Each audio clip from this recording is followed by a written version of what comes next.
We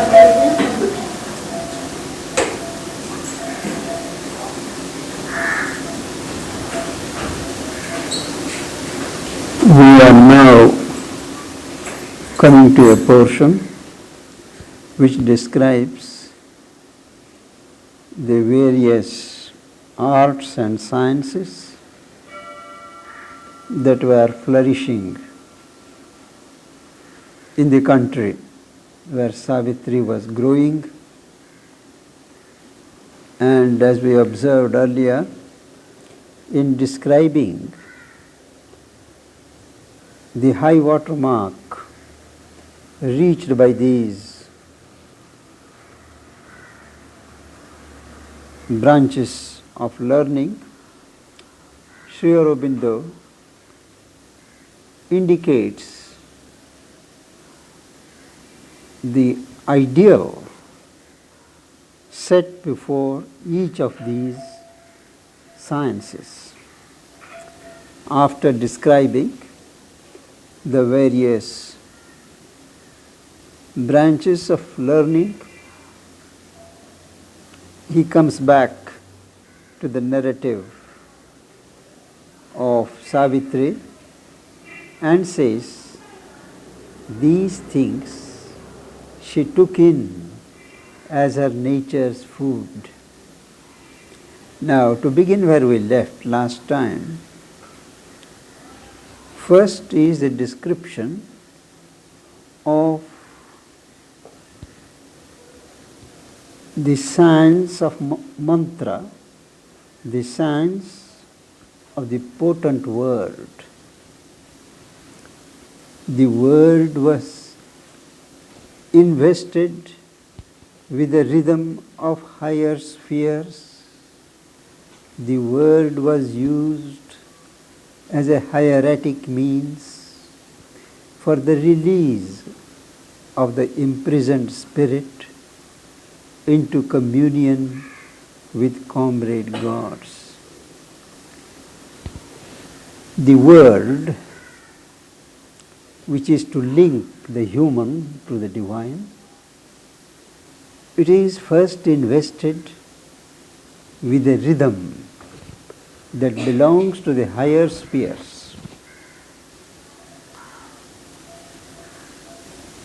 And such a word was used as a hieratic means, hieratic, sanctified, priestly means for the release of the imprisoned spirit. The word, as it is uttered, releases some springs and opens the doors for this reaching of the soul to its comrade gods. That is, the whole science of the mantra is there, that the word must first have the character of a higher rhythm. That is, it must be inspired from above, and that is used as a means of expression for the aspiration, for the seeking of the human soul, and that becomes a communication with these comrade gods. The imprisoned spirit, that is the soul, is kin to the gods above, because both have their source in the supreme divine. Or it helped to beat out new expressive forms.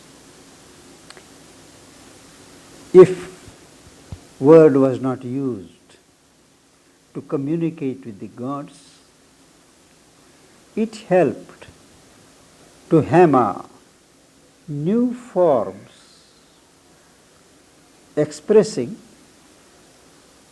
of that which labors in the heart of life, the evolving spirit.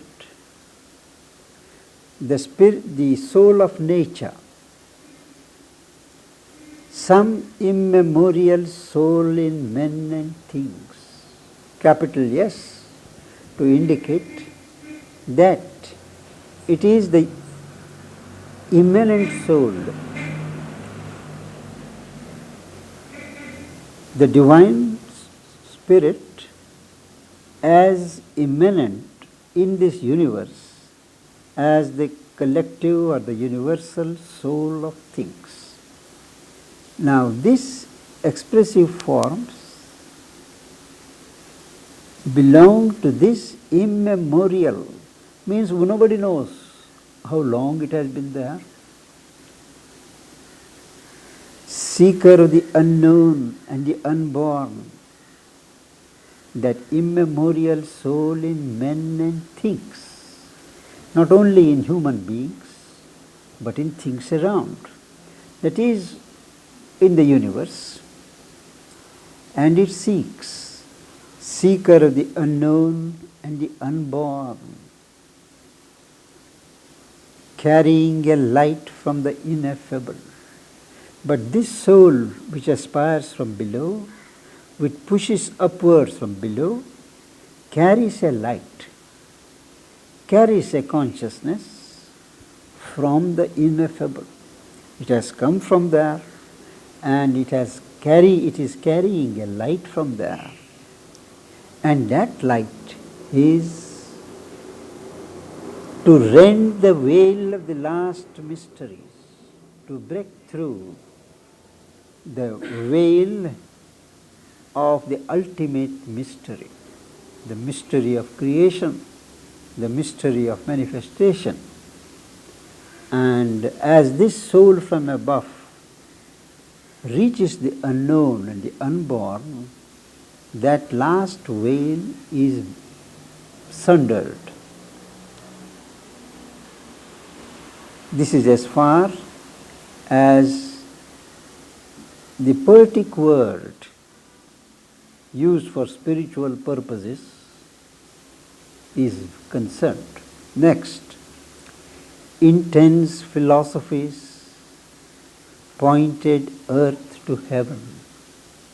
Philosophy is a labor of the earth mind to probe into the true nature of the reality. And in speculating, in systematizing, they point the direction of the earth towards heaven, or on foundations broad as cosmic space.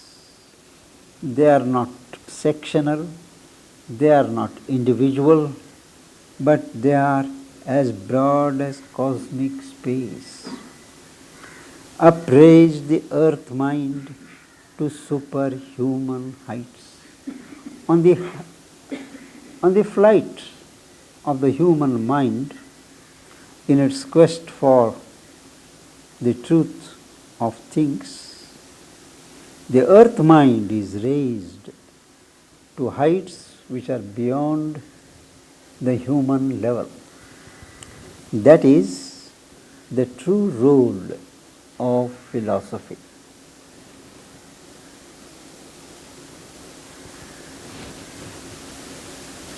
Overpassing lines that please the outward eyes, but hide the sight of that which lives within. Sculpture and painting. Now he comes to sculpture and painting. What do?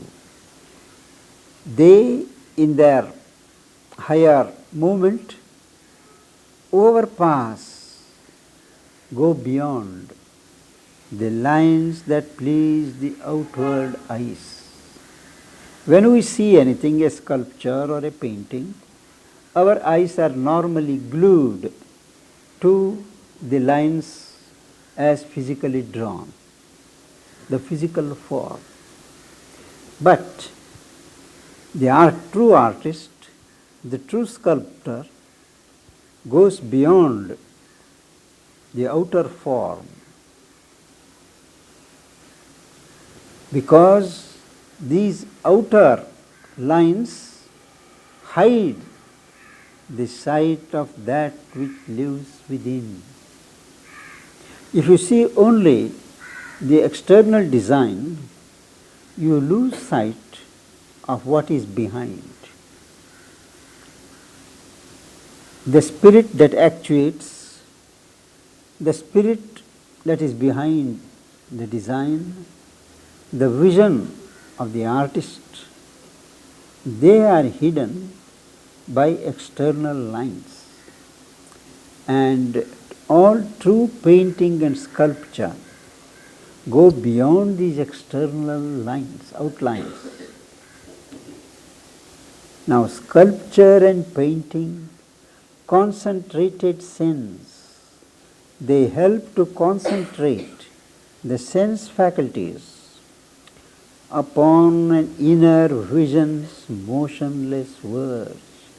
The inner vision is silent, unmoving, and on the border, on the margin, upon that inner vision, this sculpture and painting concentrate, focus our senses.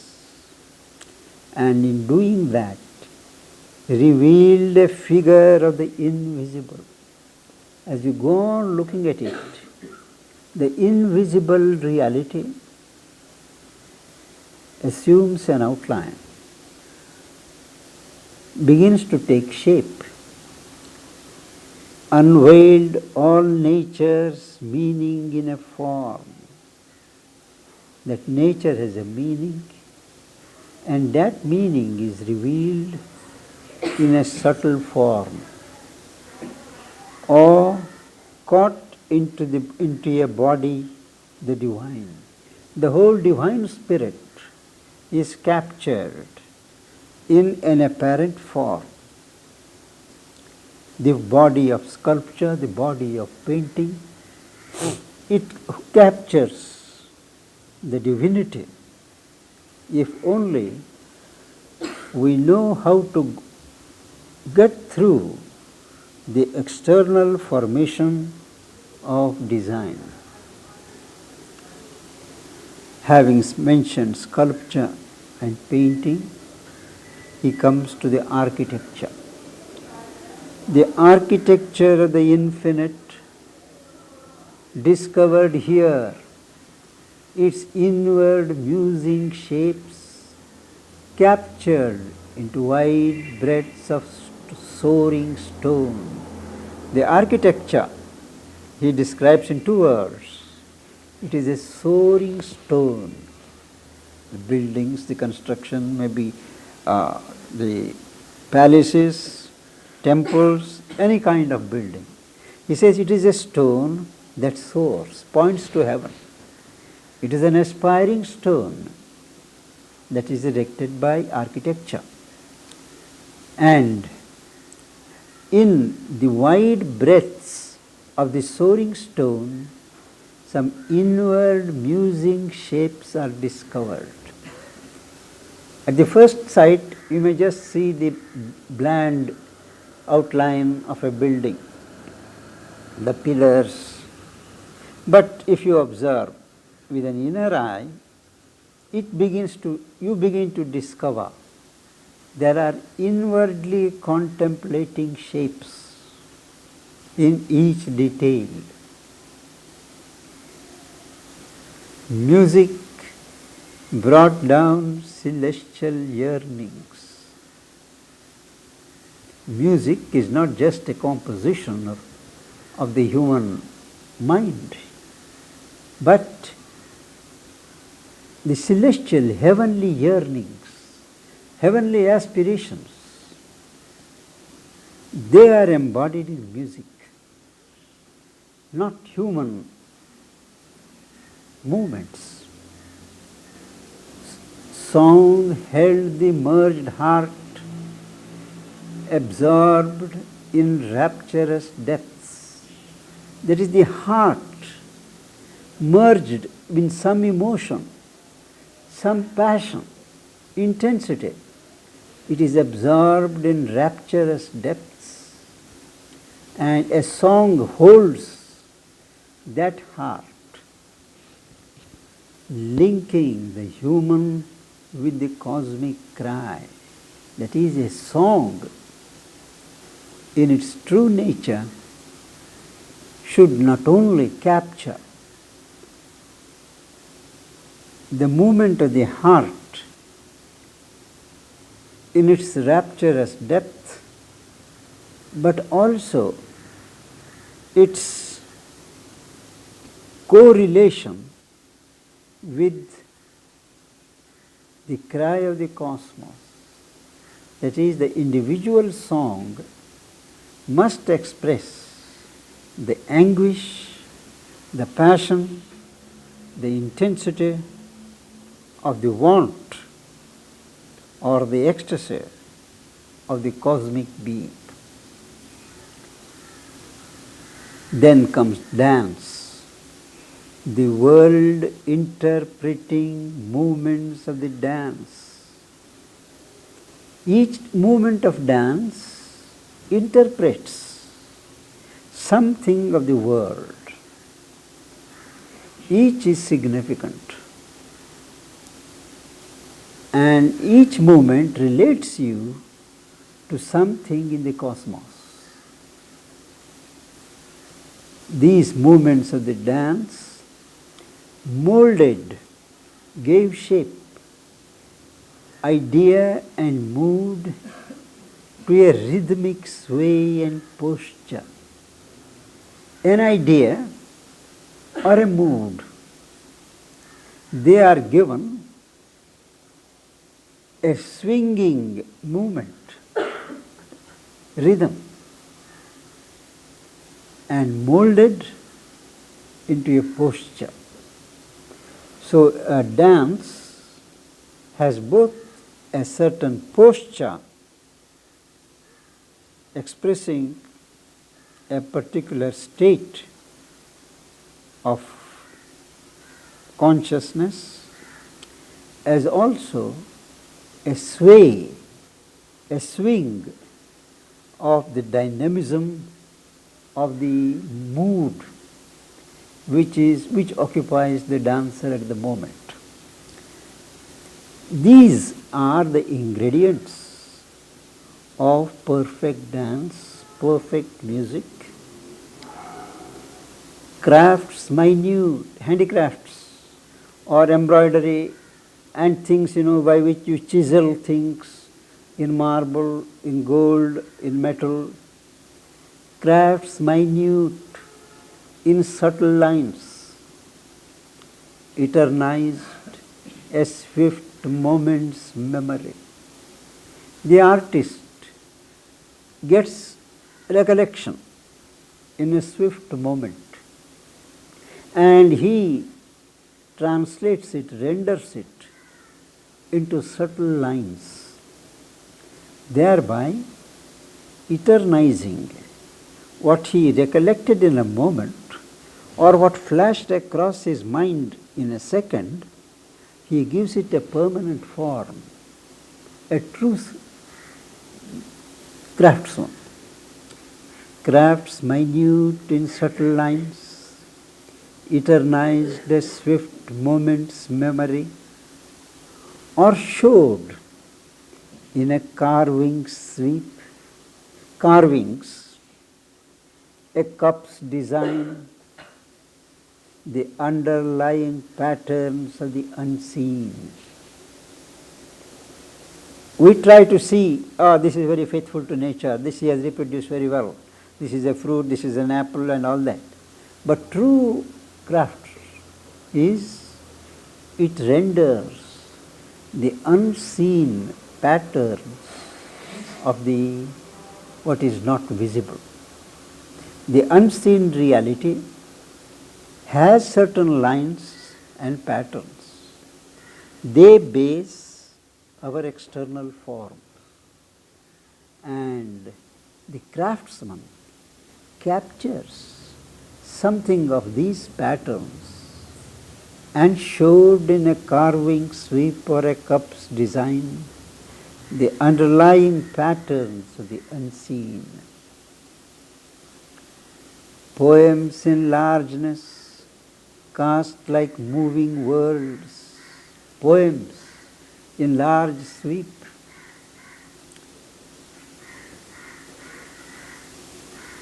Each poem is a world by itself, and each poem creates certain vibrations, movements, as a living world does. So he says, poems in largeness cast like moving worlds, and meters surging with the ocean's voice. Chandas, each chandas has correspondence with certain movements in the cosmos. He says the ocean's voice. Ocean represents infinity, like the sky, and meters surging with the ocean's voice. They have that power, they have that vibration, and they have that pressure from inside to excite. And meter poems in largeness cast like moving worlds, and meters surging with the ocean's voice, translated by grandeurs, locked in nature's heart. These poems are the truth of these poems is truly rendered by some grandeurs which are locked to our sight, but they are hidden in nature's heart. That is, certain grandeurs